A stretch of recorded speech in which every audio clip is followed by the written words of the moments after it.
ክርስቲያን ስርዓት ልታገባ ነው። ጋብቻውም የሚፈጸመው በስርዓተ ተክሊል ነው። የምታገባውም ዲያቆን ዘላለም ታየን ነው የሚሉ ወሬዎች በሰፊው ሲሰራጩ ሰምተናል። ለመሆኑ ትሁቷ ናርዶስ አዳነ የእውነት ልታገባ ነው? የምታገባውስ በስርዓተ ተክሊል ነው? ባሏስ ዲያቆን ዘላለም ታየ ነው? በተጨማሪም ናርዶስ ከዚህ በፊት የእውነት አግብታ ፈታለች? እነዚህንና መሰል ጥያቄዎችን አጣርቼ መረጃ ይዤላችሁ መጥቻለሁ። አብራችሁኝ ቆዩ። በመንፈሳዊ ህይወቷ ጠንካራ እንደሆነች በቅርብ የሚያውቋት ብቻ ሳይሆኑ በማህበራዊ ሚዲያዎች የሚከታተሏት ሁሉ የሚመሰክሩላት ሀቅ ነው። ቤተክርስቲያኒቷ የምታቀርብላትን ጥሪ በመቀበል ከቤተክርስቲያን ጎን መሆኗን በተደጋጋሚ ያስመሰከረች ሲሆን በተወለደችበት ዲላ ከተማም በራሷ ወጪ በርከት ላሉ ጊዜያት ጉባኤ እንዲካሄድና ወጣቶች ስለ ሃይማኖታቸው የበለጠ እንዲያውቁ የሚያስችል መድረክ በመፍጠሯ የዲላ ከተማ ኦርቶዶክስ ተዋሕዶ ቤተክርስቲያን የደብረገነት ቅዱስ ሚካኤል ወቅድስት ማርያም ቤተክርስቲያን ሰበካ ጉባኤ የምስጋና የምስክር ወረቀት ሰጥቷታል። በመጀመሪያ ያነሳሁት ናርዶስ ከዚህ በፊት የእውነት አግብታ ፈታለች ወይ የሚለውን ጥያቄ ነው። አዎ ቀለበት አስራ ነበረ። ወቅቱም 2013 የኮሮና ወቅት ላይ ነበረ። የእሷና የእጮኛዋ ያሬድ ሰለሞን ቤተሰቦችና የቅርብ ሰዎቻቸው ብቻ በተገኙበት ነበረ የቀለበትን ስርዓታቸውን በዝግ ያካሄዱት። ከቀለበታቸው በኋላም በተለያዩ ፎቶዎቿ ላይ እስከ 2021 ዓ.ም በፈረንጆች ማለት ነው ድረስ የቃል ኪዳን ቀለበቷን ታደርገው ነበረ። እስከ 2021 በፈረንጆች መጨረሻ አካባቢ ድረስ ካለ ቀለበቷ ፎቶዎቿን አናይም ነበረ። ይሄው እዋቸው ፎቶዎቿን እንዳለ ቀለበት አድርጋ ትታያለች፣ የቃል ኪዳን ቀለበት።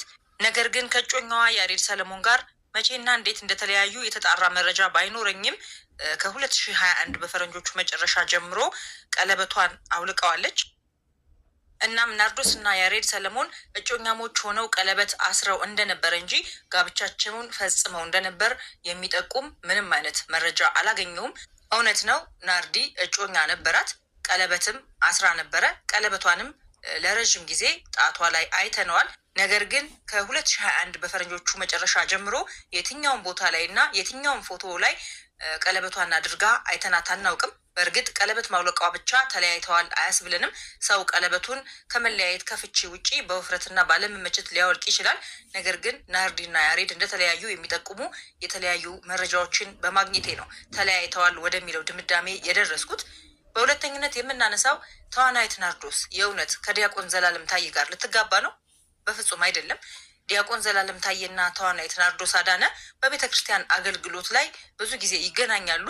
ከዚህም በተጨማሪ ሁለቱ አብረውን የተማሩት በዩኒቲ ዩኒቨርሲቲ በማርኬቲንግ ማኔጅመንት የመጀመሪያ ዲግሪያቸውን አንድ ላይ ነው የሰሩት። ዲያቆን ዘላለም እና ናርዶስ ሊጋቡ ነው የሚለው ወሬ ምንጭም ይሄ ይመስለኛል። የሚገርማችሁ ነገር በዛሬው ዕለት እንኳን ሁለቱም ድሬዳዋ ስላሴ ቤተክርስቲያን በአገልግሎት ላይ እንደሆኑ መረጃ አግኝቻለሁ። ይህ አገልግሎት ላይ መታየታቸው ነው ሊጋቡ ነው ተብሎ እንዲወራ መንገድ የከፈተው።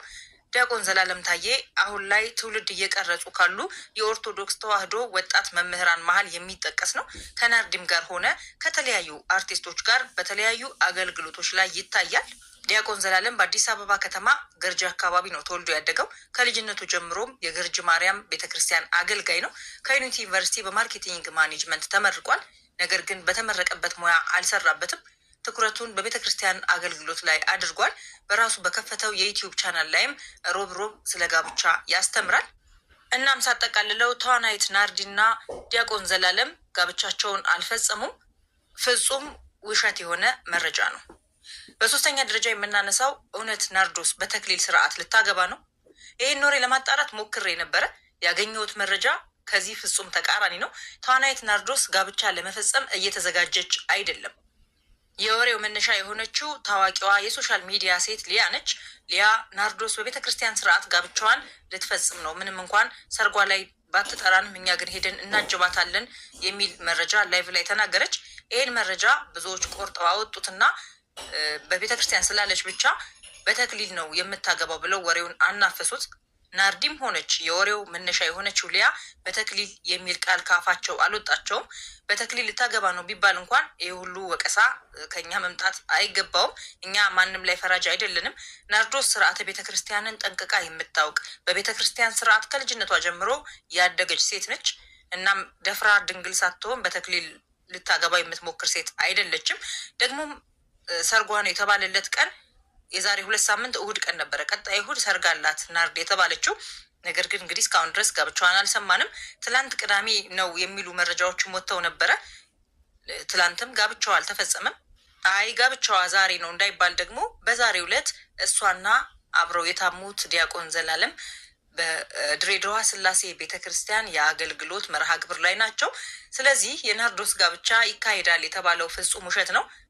በነገው ዕለት ደግሞ እንደምታውቁት ጾም ይገባል። እናም ቤተክርስቲያናችን በምንም አይነት ሁኔታ በጾም ወቅት ሰርግን አታካሂድም። ስለዚህ ናርዶስ ታገባለች የተባለው ነገር ፈጽሞ ውሸት ነው። በዛሬው ቀን እንዳልኳችሁ ናርዶስ እና ዲያቆን ዘላለም ለአገልግሎት ድሬዳዋ ስላሴ ቤተክርስቲያን ነው የሚገኙት። አሁንም የአገልግሎት ዘመናቸውን ይባርክላቸው። የተወለደችው በጌዲዮ ዞን ዋና ከተማ ዲላ ከተማ ውስጥ ነው። ያደገችው ደግሞ ሐዋሳ ነው። እናትና አባቷ በፍቺ በመለያየታቸው ምክንያት ከእናቷ ጋር ነው ያደገችው። እናቷም ብዙ ውጣ ውረድ አይተው ነው ያሳደጓት። ናርዲም ህይወትን አሸንፋ እናቷን ከክፍለ ሀገር አምጥታ እዚሁ አዲስ አበባ እየጦረቻቸው ትገኛለች። ለእናትና ለሀገር ይሄን አደረግኩኝ ባይባልም እናቴ አብራኝ በመሆኗ ግን እረፍቴ ነው የምትለው ናርዲ በትምህርቷ ጎበዝ ተማሪ ነበረች። የሁለተኛ ደረጃ ትምህርቷ እንዳጠናቀቀች በሐዋሳ ሜዲሲን እንድትማር ተመድባ የነበረ ቢሆንም በአንዳንድ የግል ምክንያቶች ትምህርቷን መቀጠል ሳትችል ቀርታ ገና በመጀመሪያው ዓመት ትምህርቷን አቋርጣ ስራ ለመስራት በመወሰን ወደ አዲስ አበባ መጣች። ስራ ለመፈለግ በጣም ብዙ ቦታዎችን ዞራለች። ብዙ ሆቴሎችን በአስተናጋጅነት እንዲቀጥሯት ደጅ ብትጠናም አልተሳካላትም። እግዚአብሔር መንገድን ሲያመቻች ምክንያቱ ብዙ ነው እና በአንድ ጓደኛዋ አማካኝነት የሙዚቀኞችን የሙዚቃ ስራ እየተቀበለ በኮሚሽን የሚሰራ ኢትዮ ዋላ የተሰኘ ድርጅት ውስጥ ተቀጥራ የመስራት እድሉን አግኝታ መስራት በጀመረችበት ወቅት ነበር ነፍሱን ይማረውና ተወዳጁ ድምፃዊ ታምራት ደስታ ሙዚቃውን ለምትሰራበት ድርጅት ለመስጠት የመጣው። ታሜ ናርዲን ሲመለከታት ቁንጅናዋን አድንቆ የሙዚቃ ቪዲዮ እንድትሰራለት ጠየቃት። ናርዲም ተስማምታ ሊጀማመረኝ ነው የተሰኘው ዘፈኑ የሙዚቃ ቪዲዮውን አብሮ ሰሩ። ከዚህ በኋላ ነበር ናርዶስ የኪነ ጥበብ በር ወለል ብሎ የተከፈተላት።